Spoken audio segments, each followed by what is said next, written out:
오늘 주신 말씀 신약성경 마태복음 9장 35절에서 38절까지의 말씀입니다.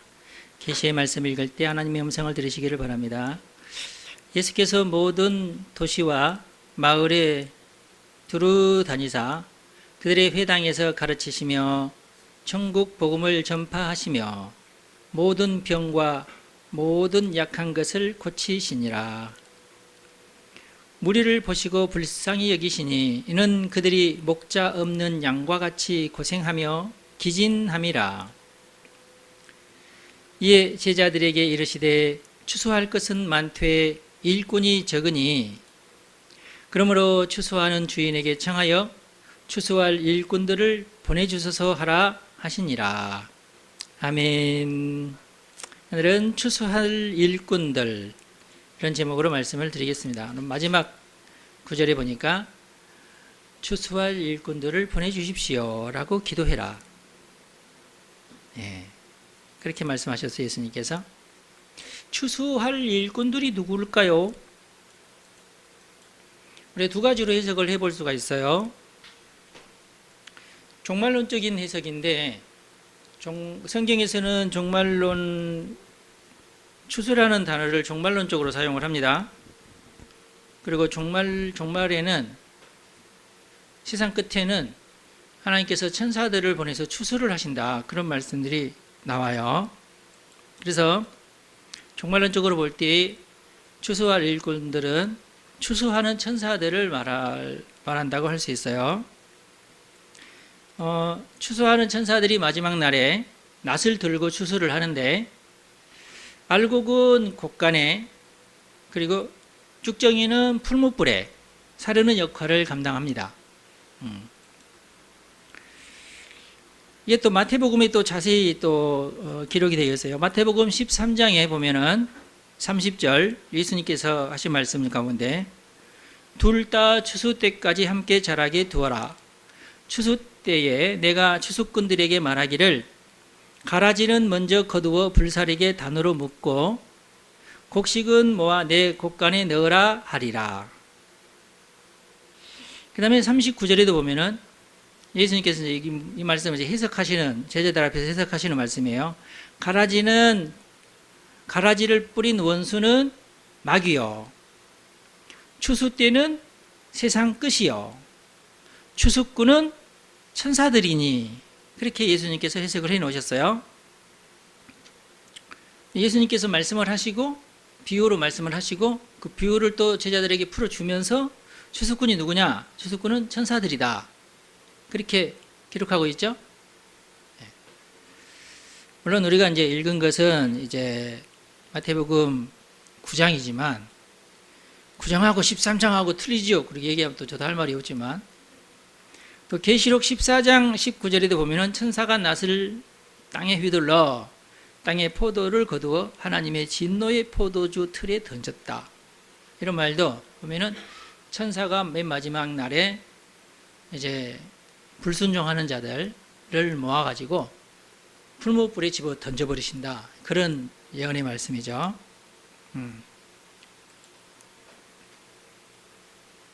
그래서 1번 첫 번째로는 종말론적으로 해석을 하면 추수할 일꾼들은 누구냐?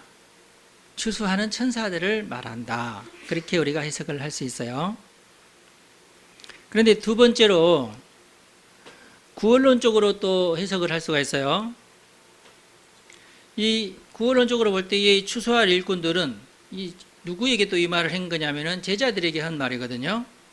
제자들에게 기도를 해라. 하나님에게 추수할 일꾼들을 보내달라고 기도를 해라, 그렇게 얘기했거든요. 그래서 이 구원론적으로 볼 때는 전도하는 교회를 말한다고 할 수 있어요.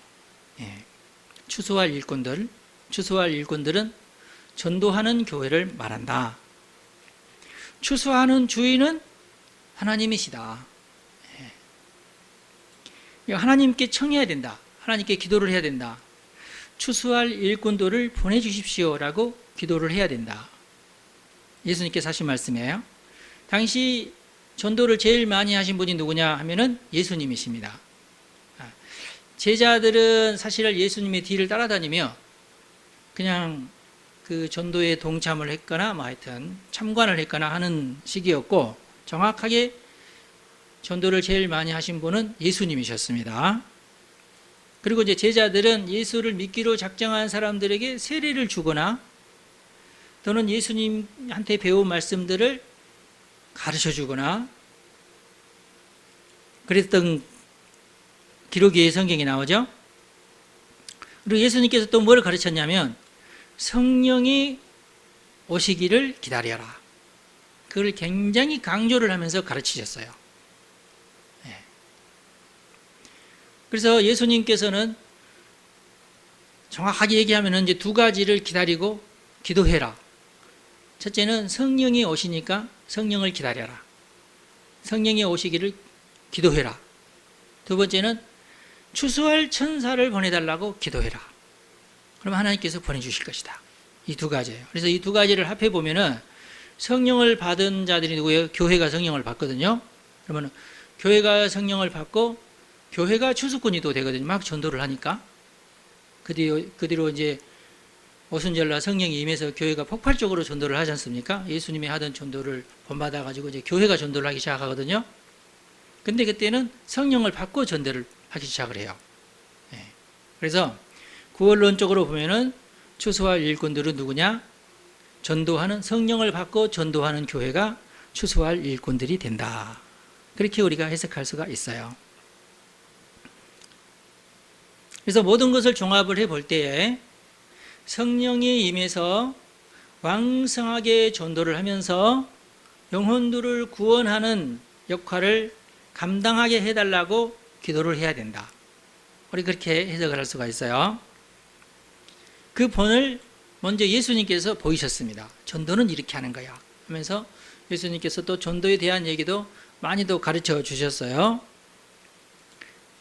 그 가르침을 받고 성령을 받은 교회가 전도를 하기 시작해서 폭발적인 전도가 또 일어났죠. 그리고 마지막 날에는 추수할 때에 천사들이 와서 정말로 구원받은 성도들을 추수하게 됩니다. 그렇다면 이제 우리가 이제 한 가지 의문 나오는 것은 뭐냐면, 그러면 천사들이 오는 것은 심판할 때만 오느냐? 그건 아니잖아요.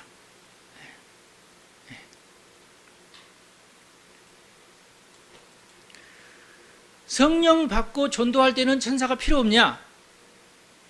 그것도 아니죠. 우리가 성령을 받았으니까 천사는 필요 없고 성령 받은 어떤 성령 충만으로 전도하면 된다. 뭐 그렇게 우기는 사람도 혹시 있을지 모르지만 우리 하나님께서는 우리를 도우시는 분이시다. 당연히 아주 중요한 영혼을 구원하는데 하나님께서 도와주시겠죠. 그리고 솔직히 또 우리가 하는 일이 전도할 때 크게 큰 어떤 역할을 하는 게 아니에요. 여러분들은 가서 복음을 전하면 되잖아요. 예수를 믿으라고 권면을 하고 교회 오는데 도움을 주고 나를 따라서 와라. 애기 때문에 안 되겠네. 내가 애기 업어줄 테니까 가자. 뭐 이런 식으로 해서 그런 어떤 물리적인 도움은 우리가 베풀 수 있지, 그 사람의 어떤 영혼 속에 막 들어가가지고 할 수는 없잖아요. 그런데 그 사람의 꿈 속에도 들어가고 그 사람의 영혼 속에도 들어가고 그 사람의 삶 자체를 섭리할 수 있는 분은 하나님이시고, 또 하나님은 천사를 통해서 천사를 그 사람에게 파송을 해서 그런 영적인 일을 하시는 분은 또 하나님이십니다. 그래서 우리가 전도할 때에 하나님한테 기도해서 저 사람을 위해서 천사를 보내주십시오. 나는 저 사람을 교회로 인도하지만 저 사람의 마음을 움직이게 하시는 분은 하나님이시고 또 천사가 도와주셔야 됩니다. 그렇게 되겠죠. 그래서 오늘 말씀에도 보니까 예수님께서 하신 말씀 가운데 그러므로 추수하는 주인에게 청하여 추수할 일꾼들을 보내주소서 하라 하시니라 그랬어요. 여기서 추수하는 주인은 하나님, 청하라는 거예요. 일꾼을 보내달라고 청하라는. 근데 누가 그걸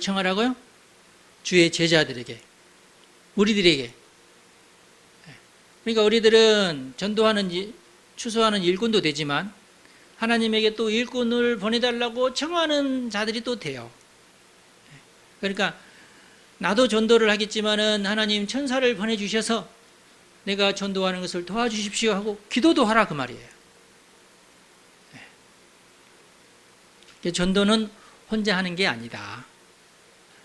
전도는 천사랑 같이 하는 것이 전도다 하는 것입니다. 그러니까 여러분들이 전도할 때 부담 갖지 마시고 전도를 하시면 좋을 것 같아요.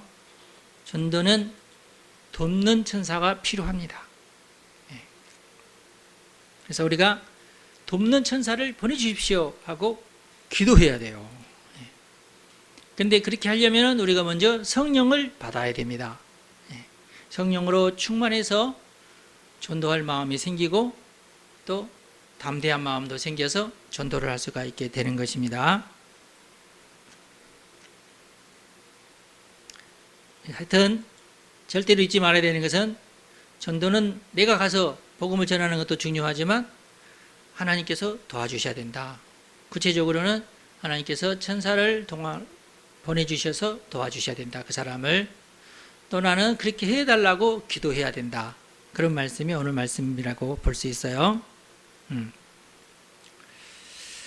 그러면 우리 하나님께서 그 전도 대상자에게 신령한 복을 주시겠죠. 어떤 신령한 어떤 은혜도 주시고, 그리고 전도하는 우리에게도 어떤 하나님께서 복을 주시고 그러실 겁니다. 근데 마태복음 9장 전체를 보면, 우리가 이제 마태복음 9장의 결론만 읽었지만 9장 전체를 보면은 예수님께서 전도하신 내용이 쭉 나와요. 이렇게 전도를 하셨다 하는 내용이 마태복음 9장 전체에 나와 있습니다. 예수님께서 당시에 친히 직접 도시와 또 시골 돌아다니시면서 전도를 직접 하셨어요. 그리고 전도하는 중에 중요한 일들을 많이 하셨는데 그게 뭐냐면 치유하시는 일이에요. 중풍병자를 고치신 것부터 9장에 나옵니다. 중풍병자만 고치신 게 아니에요. 야이로의 딸도 고치셨어요. 그 다음에 혈루증 여인도 고치셨어요. 그 다음에 그 뒤에 소경들도 고치셨어요. 소경. 그리고 말을 못하는 사람들도 고쳐주셨어요. 불치병 환자들을 고쳐주셨다 그 말이에요. 그래서 오늘 우리가 읽은 35절 이후로는 결론적인 말씀들입니다. 한번 더 읽어보겠습니다. 35절에 보면은 예수께서 모든 도시와 마을에 두루 다니사 그들의 회당에서 가르치시며 천국 복음을 전파하시며 모든 병과 모든 약한 것을 고치셨다. 그렇게 기록하고 있어요. 이렇게 35절 말씀이 어떻게 보면은 9장 전체를 요약하는 그런 말씀이라고 볼 수가 있습니다. 어떤 목사님들은 복음은 시골에서부터 전해진다고 그러는데 여기 보면은 성경이 잘 나와 있어요. 도시가 먼저 나옵니다. 그래서 제가 옛날에 신학교 다닐 때는 주의 복음은 대도시보다는 시골에서부터 시작을 한다 그러는데 예수님도 나사렛에서 그럴듯하고 그러는데 예수님께서는 시골이든지 도시든지 안 가리시고 다니시면서 복음을 전하셨다.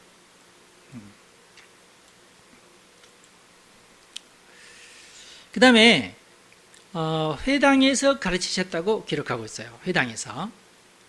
그러니까 이 회당이라는 것이 이스라엘이 망하고 유대가 망해가지고 바벨론으로 끌려갔을 때 생긴 것이 회당이에요. 왜냐하면 성전은 사라지고 없으니까. 그래서 거기 회당에서 모여서 하나님께 예배하고 그러면서 회당이 잘 발달을 하면서 예수님 시대에도 예루살렘에는 성전이 있지만 예루살렘 안에도 여러 회당이 있고 또 각 흩어져 있는 디아스포라 유대인들이 있는 모든 지역에 다 회당을 만들어서 거기서 예배를 드렸거든요. 그래서 예수님께서 먼저 가서 복음을 전하는 첫 번째 장소가 어디냐면 회당이에요. 오늘날로 말하면 교회입니다. 그래서 교회가 전도의 아주 중요한 거점이 된다. 요즘에는 또 이런 분도 있어요. 교회는 예배가 제일 중요하다. 맞는 말이에요. 예배가. 그런데 예배를 드리면서 동시에 일어나는 일이 또 전도예요. 예배와 전도는 사실 뗄래야 뗄 수 없는 그런 아주 밀접한 관계를 가지고 있습니다. 그러면 여러분들도 전도를 할 때에 그냥 길거리에서 예수 믿으세요 하면 그 전도지만은 결과적으로는 성공하는 전도가 뭐냐 그러면 그 사람을 예배 자리로 데리고 오는 것이에요.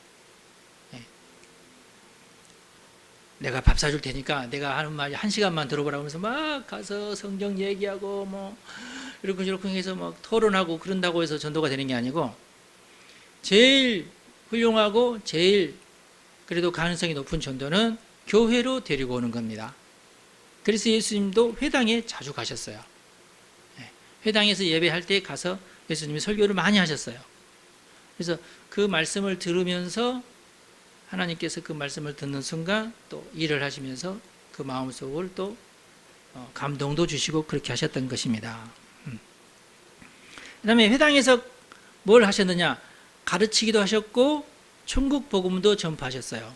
그 말이 그 말 아닙니까? 그런 약간 다른 말이에요. 가르치셨다는 것은 하나님의 나라에 대해서 가르치셨다.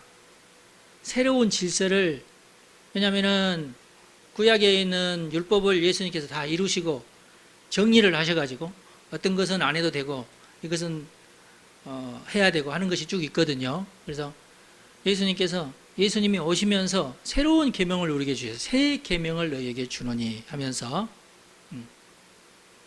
그럼 새 계명은 옛 계명과 크게 다를 것이 없는데 그렇지만 새 거예요. 여러분들도 새 옷을 입잖아요. 옛날 옷과 뭐 크게 다르나요? 그렇지만 새 옷은 새 옷이죠. 나는 새 옷 필요 없다 하시는 분 아무도 없을 거예요. 그렇듯이 예수님의 계명도 새 계명입니다. 옛 계명을 새롭게 재조명을 하는데 옛 계명보다는 훨씬 좋은 거예요. 갤럭시 10이 좋아요? 갤럭시 21이 좋아요? 21이 훨씬 좋아요. 그렇듯이 예수님의 새 계명이 훨씬 좋습니다. 그리고 그 옛 계명의 핵심을 꿰뚫어 보시면서 우리에게 잘 이해가 되도록 율법주의에 빠지지 않고 계명을 잘 지키도록 하셨어요. 그러면서 하시는 말씀이 서로 사랑해라 그랬어요. 하나님을 사랑하고 내 이웃을 내 몸처럼 사랑해라. 이 한 가지 계명만으로도 너희들이 십계명에 있는 모든 계명보다도 더 잘 지킬 수가 있다. 솔직히 말하면은 여러분들이 정말 하나님을 사랑하고 이웃을 자신의 몸처럼 사랑하기만 하면 십계명에 있는 모든 말씀을 사실은 다 지키는 것이 돼요. 그 정도로 훌륭한. 그리고 사랑을 하면은 절대 율법주의에는 빠지지 않습니다. 십계명만 지키려고 하다 보면은 자칫 너무 잘 지키려고 노력을 하다 보면은 율법주의에 빠져요. 사람이 그래요. 그래 나는 안 그런다고 장담할 사람이 없을 정도로 다 그래요. 그런데 예수님이 주신 계명, 하나님을 사랑하고 내 이웃을 내 몸처럼 사랑이라고 하는 그 말씀을 지키려고 노력을 하면은 절대 율법주의에 빠지진 않아요. 사랑하니까. 사랑은 율법을 이깁니다. 그 다음에 그렇게 이제 하나님 나라의 새로운 질서, 하나님 나라의 새로운 가치관 또는 새로운 어떤 윤리 이것을 예수님께서 가르치시기도 하셨지만 또 중요하게 가르친 것이 천국 복음입니다. 천국 복음. 그래서 오늘 35절 말씀에도 두 가지가 나와요. 해당해서 가르치시며 두 번째로는 천국 복음을 전파하시며 그랬어요. 천국 복음. 회당에서 천국 복음을 전파하셨다. 천국 복음이 뭐예요? 천국이 있다는 것을 가르쳐 주셨어요. 세상에 어느 누구도 천국이 있다고 가르친 사람은 없습니다. 조금 깨달은 사람은 있을 것 같은데 이렇게 가르쳐요. 왜냐하면 아무도 가본 적이 없으니까. 그런데 예수님은 천국에서 직접 오신 분이십니다. 예수님만큼 천국을 아시는 분이 세상에는 아무도 없어요. 천국 갔다 오신 분. 혹시 여러분들이 죽었다가 잠깐 천국 갔다가 내가 다시 돌아왔습니다 하시는 분이면 내가 인정을 하겠어. 그러나 뭐 여기는 없는 것 같은데 보면은 그런 사람들이 좀 있어요. 그러나 그분들도 되게 보면은 예수님이 계셨던 천국 갔다 오신 게 아니라 천국 언저리 좀 갔다 온 것 같은 느낌이 들어요. 정말 천국에서 천국을 건설하시다가 오신 분은 예수님밖에 없습니다. 할렐루야. 그리고 예수님께서 또 뭐라고 하냐, 내가 가서 천국을 완성하겠다. 천국의 집을 많이 지어 놓겠다. 서울의 아파트보다 훨씬 더 좋은 천국의 집을 예수님께서 다 지어 놓겠다고. 그러니까 걱정하지 말라고. 네. 직접 천국에 계셨다가 오신 분이 말씀을 하셨어요. 여러분, 이게 복음입니다. 이게 복음이에요.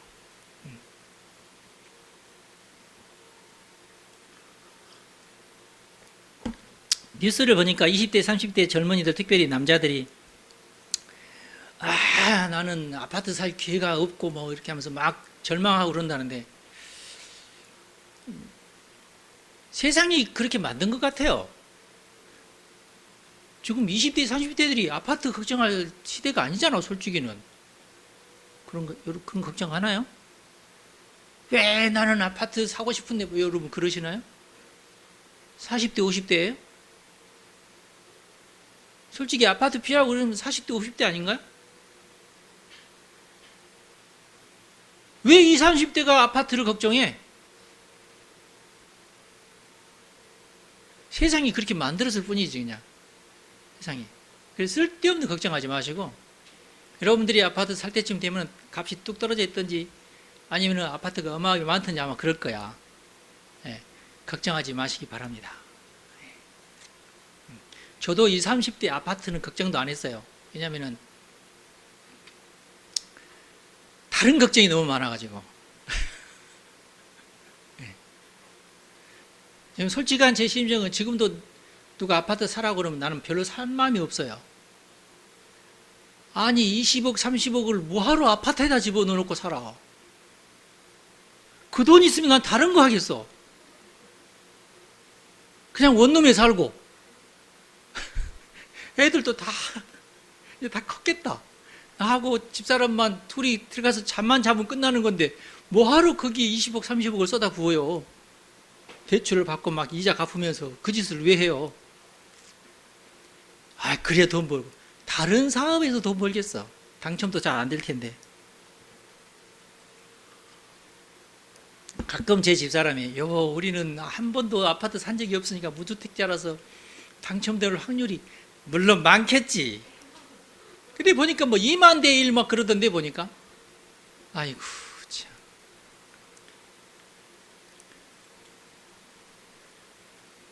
천국 복음을 믿으시기 바랍니다.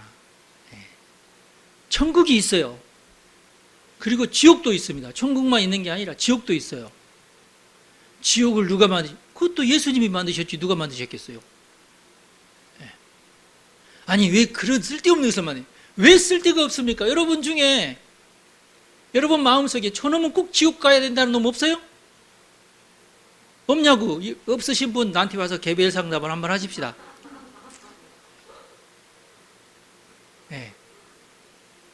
하나님보다도 우리가 저놈은 반드시 지옥 가야 된다는 놈이 꼭 있어요. 왜냐? 저놈이 지옥 가지 않으면 공평하지 않다는 생각을 하니까. 네. 반드시 있습니다. 몇 년 전에 설교했던 오카라 목사님이 했던 설교 가운데 미국에 있었던 일이 연쇄 살인범, 여자들만 납치해서 죽이고 막 이렇게 폭행하고 그런 살인범이 드디어 잡혔어요. 잡혀서 감옥에 갇히게 됐는데 이게 아주 크게 이슈가 돼가지고 그러는데 그만 감옥에서 4년 동안 살다가 또 이제 감옥에서 자기들끼리도 다투고 싸워가지고 그럼 죽어버렸네? 이게 또 이제 크게 이슈가 되고 사람들이 아니 왜 죽였냐고. 저놈은 감옥에서 좀 더 고생을 하고 한 40년 고생을 하고 죽어야지 되는데 4년밖에 고생하지 않고 죽었다는 거야. 안타깝다는 거야. 더 고생을 해야 돼. 대부분의 미국 사람들 다 그렇게 생각을 했대요. 특별히 기독교인들이. 네. 여러분, 지옥이 없으면 안 됩니다. 정의로우신 우리 하나님께서 반드시 지옥 가야 될 놈들을 지옥 보내십니다. 근데 그게 복음이에요, 여러분. 예. 그래서 정신 차려야 됩니다. 지옥이 반드시 있습니다. 이것만 믿어도 사람들이 더 이상 죄를 짓지를 않아요. 똑바로 삽니다. 이게 복음이에요. 이게 복음. 예. 지금 힘들고 어렵고 사는 사람들한테는 정말 천국이 있구나. 하나님이 나에게 보상을 해 주시는구나. 나의 고통에 대한 보상을 하나님께서 해 주시는구나. 예. 또 다른 하나의 복음은 내가 이렇게 살아서는 안 되겠구나. 내가 이렇게 살아도 되나 했는데 이렇게 살면 안 되는구나. 지옥이 있으니까 거기 가면 안 된다. 다른 데는 가보더라도 절대로 가지 말아야 될 것이 있는데 지옥은 가면 안 됩니다. 이게 복음이에요. 이게. 또 하나의 복음이 있습니다. 뭐냐? 예수를 믿고 하나님을 믿고 천국 복음을 믿고 예수님께서 말씀해 주시는 계명을 지키는 자에게는 하나님께서 이 세상에서도 복을 주신다. 이게 복음이에요. 이게 복음. 많은 사람들이 착각을 하는데 복음은 죽어서 천국 가고 죽어서 지옥 가는 것이 복음이라고 하는데 그것만 복음이 아니에요. 그 복음을 믿고 사는 사람들에게는 이 세상에서도 복을 받는다. 할렐루야. 예. 솔직히 맨 마지막 그 복음이 제일 가슴에 와닿는 복음이지. 현실적인 복음. 근데 이게 능력이 있는 복음이라는 것은 내가 지금 힘들어도 소망이 있다는 것, 내가 지옥 갈 나쁜 짓을 안 해도 내가 잘 살 수 있다는 것, 그게 복음이에요. 많은 세속적인 사람들은 어떻게 생각해요? 한 번 나쁜 짓 해서 잘 살자. 다시는 나쁜 짓 안 하면 되지. 그렇게 하면서 범죄를 저지르고 잡혀가지고 결국 감옥 가서 그 고생을 하면서 살거든요. 감옥에 있는 수많은 사람들, 우리나라 감옥 굉장히 사람들이 많대요. 여러분들 안 가봐서 모르시겠지만은,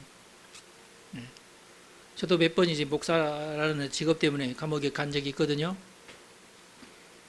우리나라에서 제일 여러분 혹시라도 그럴 일이 없겠지만 가시게 되면은 수감 생활을 잘 하면은 공문이 내려오기를 소망 그 구치소에 저기 그 여주에 영성교회에서 운영하는 소망 그거 뭐라 가나 구치소가 있어요. 근데 그 수용 인원이 작습니다. 그래서 한 사람이 출소를 해야 거기 갈 사람이 한 티오가 나오는 거야. 그래서 1년에 몇 번씩 거기 갈 사람을 뽑아요. 그러면 내가 가겠습니다 하고 이렇게 이력서를 쓰면서 막 나는 거기 가고 싶다 하는 어떤 그 편지를 써야 돼요. 그럼 그걸 다 모아가지고 소망 거기에서는 검열을 합니다. 이 사람이 와서 신앙생활 잘 할 건가? 이 사람이 정말로 수감생활을 잘해서 여기서 만기 출소할 때까지 아무 문제가 없을 것인가를 이렇게 이력서를 보면서 검사를 해요. 그래서 합격하면은 오락합니다. 그러면은 해방돼가지고 그 다른 구치소에서 사는 많은 사람들이 거기 가면 좋거든요. 굉장히 인간 대접해주고 일주일마다 예배도 몇 번씩 드려주고 막 이러면서 굉장히 화기애애하면서 그러거든요. 그러니까 깜빵에서 누구한테 주워 터지지 않는 것도 그것도 복이야. 근데 그 소망 기도원이 아니고 소망 구치소에서는 그렇게 못 하거든요. 다 기독교인들이 운영을 하는 곳이라서 다 방마다 다 성경 찬송 보고 막 이러거든요. 거기 가라는 얘기가 아니고 그래요. 얼마나 참 감사해요. 그래서 그런 구치소들이 많이 늘어나야 되는데 복음이라는 게 그겁니다. 천국과 지옥이 분명하게 있다는 것을 예수님께서 가르쳐 주셨고 그리고 선수 지나다니시면서 병자들마다 다 고치셨어요. 고쳐달라고 하는 자들은 다 고쳐주셨어요. 무료로. 문제들을 해결해 주셨어요. 특별히 불치병도 다 고치셨어요. 죽었던 사람들도 다 살려내시고 그러셨어요. 예. 그래서 우리 예수 믿고 지금 살고 있는 이 세상에서 구원받고 나의 생활과 형편이 나아지고 구원받는 것, 병에서 노인받아서 건강해지는 것, 이런 것들이 다 구원입니다. 오직 예수의 이름으로만 이게 가능하게 됩니다. 할렐루야. 여러분, 이게 복음이에요. 이 복음을 우리가 전해야 됩니다. 전도해야 됩니다. 전도란 사실은 잘 핵심적인 게 뭐냐면은 영혼을 구원하는 것이 전도거든요. 뭐 우리가 이 세상에서 뭐 건강하게 살고 뭐 잘 살고 행복하게 살고 이런 것도 물론 복이고 이제 구원이고 그러지만은 핵심적인 구원이 뭐냐면은 그 영혼이 구원받는 거예요. 영혼이 살아나는 거예요. 그걸 우리는 또 거듭난다고 그래요. 영혼이 거듭난다. 예. 우리 영혼이 죽어 있는데 그 죽어 있는 영혼이 다시금 살아난다. 그게 전도입니다. 그게 구원입니다. 예. 그래서 죽어 있는 영혼들이 다시 살아나야 돼요. 근데 천국 복음을 전할 때 그 영혼이 살아나고 예수님을 전할 때 그 영혼이 살아나요. 예수님. 하나님의 아들 예수님. 예수님의 피를 믿을 때 그 영혼이 살아나요. 예수님의 부활을 믿을 때 그 영혼이 살아나요. 영적인 세계가 있다는 것을 이제 깨닫게 되는 거니까. 부활 자체가 영적인 세계가 있다는 얘기거든요. 영혼이 살아난다는 것이니까. 그리고 현재 내가 무엇 때문에 고통당하고 있는지 그것을 우리 하나님께서 도와주십니다. 물리적인 도움도 베푸시고 영적인 도움도 베푸시는 것이 전도고 영혼 구원입니다.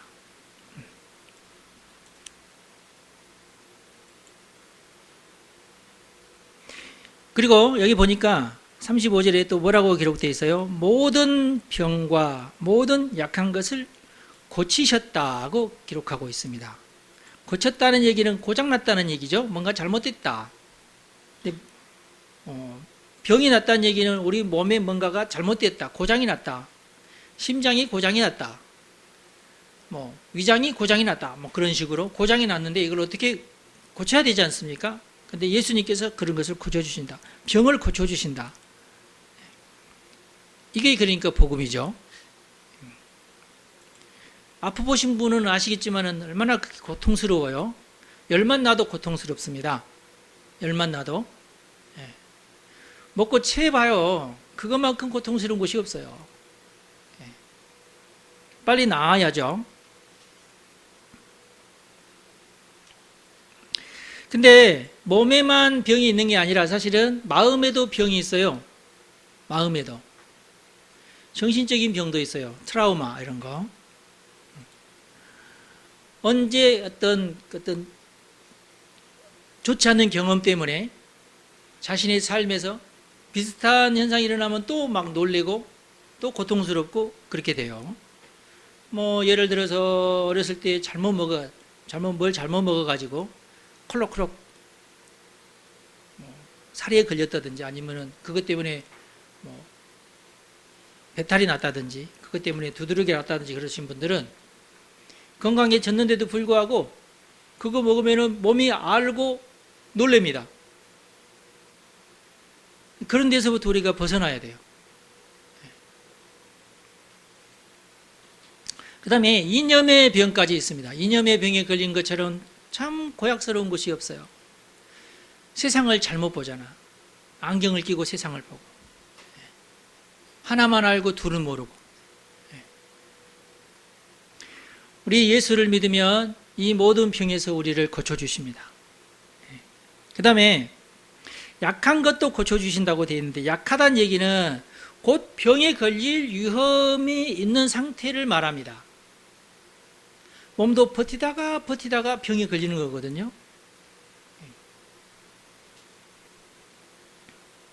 그리고 병에 걸린 것은 어쩔 수 없이 이제 버티다가 이제 병이 되는 경우인데 죽는 것보다 낫잖아요.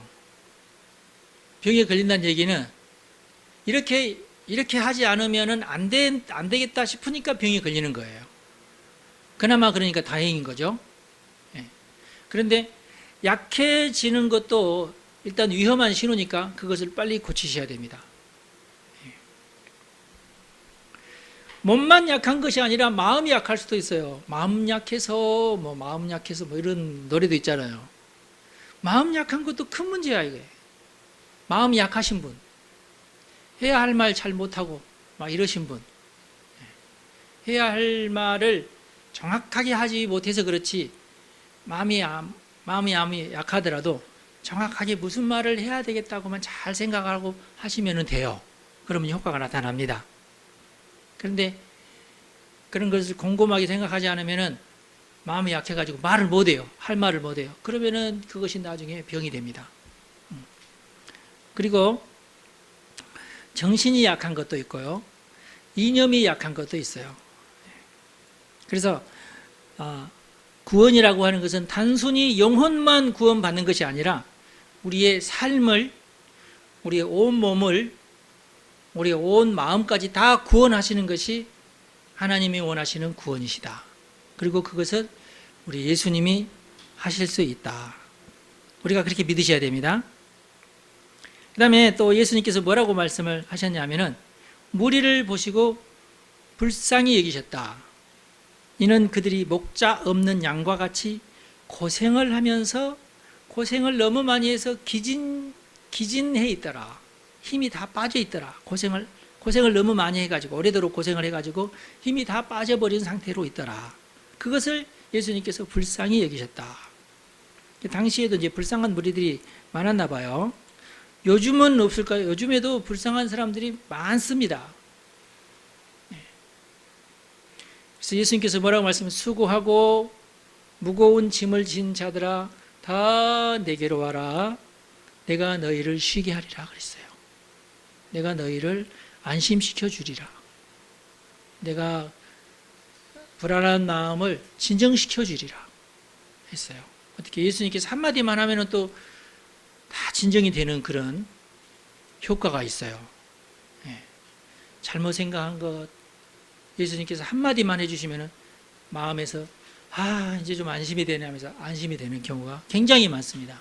그래서 예수님께서 근데 왜 이런 현상이 일어나느냐? 딱 한 가지예요. 목자가 없어서 그렇다. 목자가 없어서. 목자가 없는 양은 이 양이라는 게 풀밭에 가서 풀을 뜯으면 행복합니다. 큰 거 없어요, 양들은. 그리고 목마른데 그러면은 물 주면은 행복해요. 자고 싶은데 그러면은 누워주면은 행복해요. 단순합니다. 그런데 왜 불행하냐 하면은 풀을 먹고 싶은데 어디가 풀 있지? 양은 멀리를 못 봅니다. 이리 가야 풀이 있는지 저리 가야 풀이 있는지 몰라요. 그러다가 헤매다가 엉뚱한 곳으로 가죠. 그리고 양은 약합니다. 그러니까 늑대나 이리가 돌아다니다가 양은 또 뒤둥거리잖아. 잘 도망을 못 가요. 늑대나 이리가 몰래 와가지고 잡아먹으면은 꼼짝없이 잡혀 먹어요. 그러다 보니까 이 양들은 목자가 없으면 어떻게 돼요? 불안합니다. 언제 어디에서 늑대나 이리가 나타나서 잡아먹을지 불안해요. 눈을 아무리 지켜두고 도망가려고 해도 도망갈 수가 없어요. 더 빠르니까. 그래서 목자 없는 양처럼 불쌍한 놈들이 없습니다. 그런데 예수님께서 사람들을 보니까 목자 없는 양처럼 보였어요.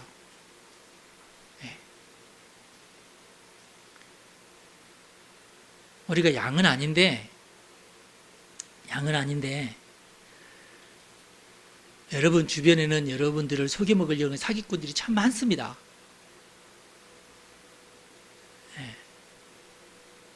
여러분들이 대한민국에서 살아서 그나마 다행입니다.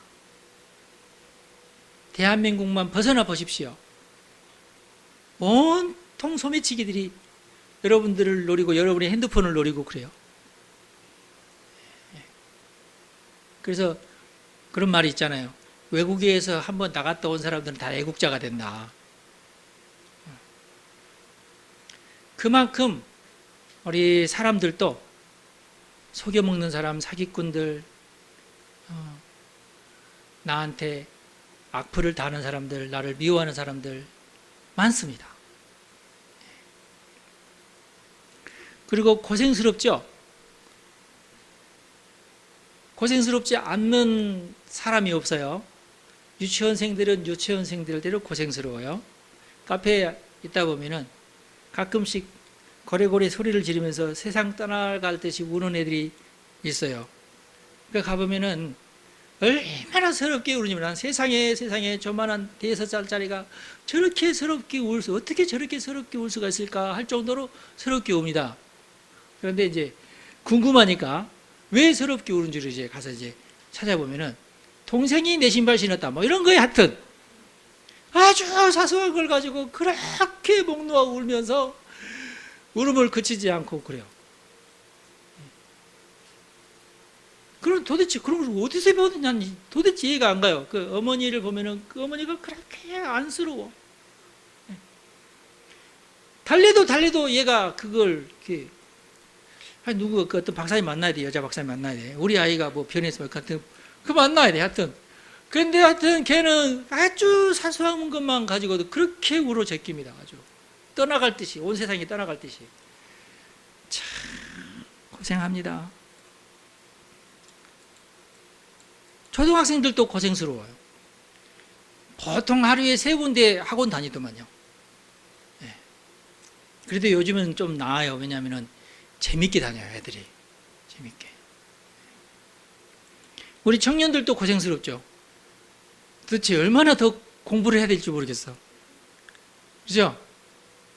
지금도 뭐 시험 준비하고, 여기도 시험 준비하고 있고, 전에는 뭐 시험 준비 안 하나? 똑같아? 언제까지 공부할 거야?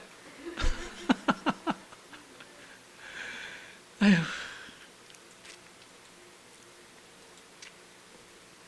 그런데 우리 예수님께서 우리 목자가 되십니다. 우리를 양처럼 생각을 하시는, 양이 비유했을 뿐이에요. 예수님께서 우리 편이십니다. 여러분들만 고생하는 게 저도 많이 고생해요. 많은 사람들이 카페를 하면 부러워가지고 그러는데, 여러분 백조 아시죠? 백조가 우아하게 떠있죠. 뭐로 밑에서는 뭐 그러는데, 난 한 번도 그런 모습 안 봐서 그런, 그 사람 말 믿어야지 뭐. 막노동이 그렇게 많아요. 막노동이.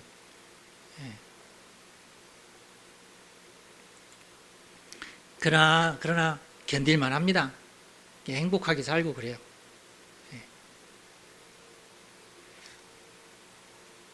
지난주에는 우리 강만주 지사님이 이제 그 변기를 갈아서 이제 오셔서 그래서 너무나 고맙게 생각하라고 다 꺼내다고 해서 가봤는데 약간 또 이게 좀 높더라고. 이렇게 좀 앉는 부분이 좀 높더라고. 그래서 이게 왜 그렇습니까? 그랬더니 그분이 진단을 내리시기를 지금 타일로 공사를 3번을 해가지고 원래 있던 벽보다도 한 이 정도 튀어나왔대요. 5cm 이상이 튀어나왔더라고 보니까. 그리고 바닥도 타일로 공사를 3번 해가지고 바닥도 이렇게 올라와 있어요. 그러다 보니까 변기가 그 벽에 붙어가지고 반듯하지가 않고 할 수 없이 변기 뒷부분을 약간 들어야지만이 그 구멍에 딱 맞게끔 그렇게 될 수밖에 없어요. 그러니까 나는 맨 처음에 변기를 하나도 한 번도 설치해보지 않은 사람이 변기를 설치했구나. 그래서 변기가 이렇게 이상하게 설치됐구나. 그렇게 알고 있었거든요. 근데 그게 아니야. 타일로 공사를 해버리는 바람에 변기가 똑바로 설치가 안 되게끔 돼 있더라고. 근데 강만주 집사도 그거 모르고 설치를 해놨다가 나중에 보니까 목사님 이게 타일로 때문에 이렇습니다. 이것은 이렇게 할 수밖에 없어요. 그러더라고요. 그래서 이걸 똑바로 이해하려면 결국은 변기가 높아질 수밖에 없어. 하여튼 그런 기술적으로. 그래서 알겠다고 하면서 나는 급해서 가야 된다고 가시라고 하면서 곰곰이 생각해서 나중에 와서 제가 마무리 나중에 언제 한 달치 1년가 될지 2달치가 될지 공사를 했는데 결과는 똑같았었어요. 하여튼 애써서 공사를 하루 종일 했는데 결과가 똑같아졌어요. 그래서 야, 이거 어떻게 하면 좋을까? 사람을 불러서 이것을 한다고 해도 사람이 와가지고 아니 난 이까짓 안 한다고. 근데 뭐 내가 한 20만 원 벌자고 이 고생하냐고 안 할 것 같아. 아무도 안 할 것 같아. 그래서 내가 이걸 어떻게 하면 좋을까 생각하니까 결국은 타이루를 다 깨는 수밖에 없다. 결론이 그랬어요. 그래서 제가 하는 수 없이 제가 타이루를 다 깼어요. 제 생각이 무슨 생각이 되냐면 이렇게까지 해서 이걸 설치를 해 주십시오 하고 기술자를 부른다고 해도 이 사람들이 와가지고는 나는 이런 짓도 안 해요 하고 갈 것 같아요. 저도 그런 경우가 많았거든요. 그러니까 그냥 변기 설치하면 딱 설치하고 그렇게 설치했습니다 하고 20만 원 받아가지 한 2시간 일하고 20만 원 다 돼가 막 타이로 깨고 막 이렇게 하면서 그러면 굉장히 일이 힘들어지고 고되지거든요. 그러면 그런 거 하면서 돈 받아갈 사람은 세상에 없거든요. 네. 그럼 누가 해요? 나밖에 없어.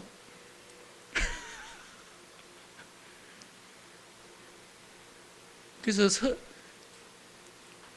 작은 교회 목사님들은 사찰 집사님이 없기 때문에 다 그 목사가 합니다.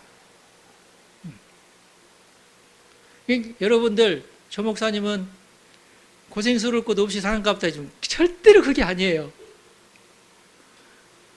세상에 고생 않고 사는 사람은 아무도 없어요. 다 자기가 해야 될 고생스러운 일이 있습니다. 안 보일 뿐이지 그냥 그게.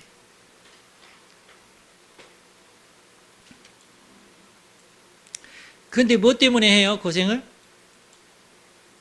사랑하는 우리 교인들을 위해서 해야지 하는 마음으로 하는 거지. 그 마음을 누가 줘요? 그 마음을 예수님이 주시지 누가 줘요? 사랑하는 식구들을 위해서, 사랑하는 교회를 위해서 얼마든지 그런 고생들을 하는 거예요. 여러분 고생했으니까 알아봐달라 그런 얘기가 아니고 우리가 예수님을 믿으면 고생스러운 것이 사실은 삭감이 됩니다. 이게 나를 사랑하는 예수님이 있으면, 내가 사랑하는 누군가가 있으면은 고생이 고생스럽다고 생각하지가 않아져요. 그게 우리에게 복음이 됩니다. 예수님께서 우리를 위해서 십자가를 달려 돌아가시고 병자를 고쳐주시고 그 고생도 하셨는데 내가 못할 것이 뭐가 있겠어요?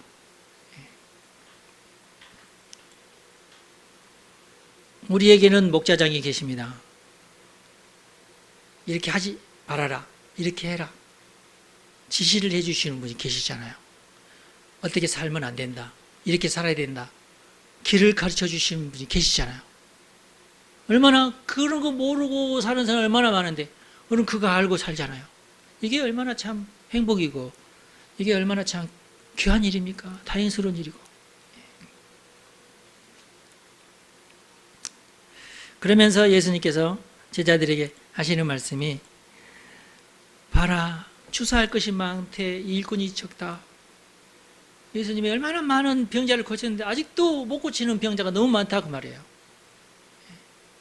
지금 우리도 마찬가지입니다. 지금도 가끔가다 제가 이제 뭐 병원 가면 뭔 사람들이 세상에 모든 사람 다 아픈 것 같아. 그렇게 병원이 가득 차 있어요.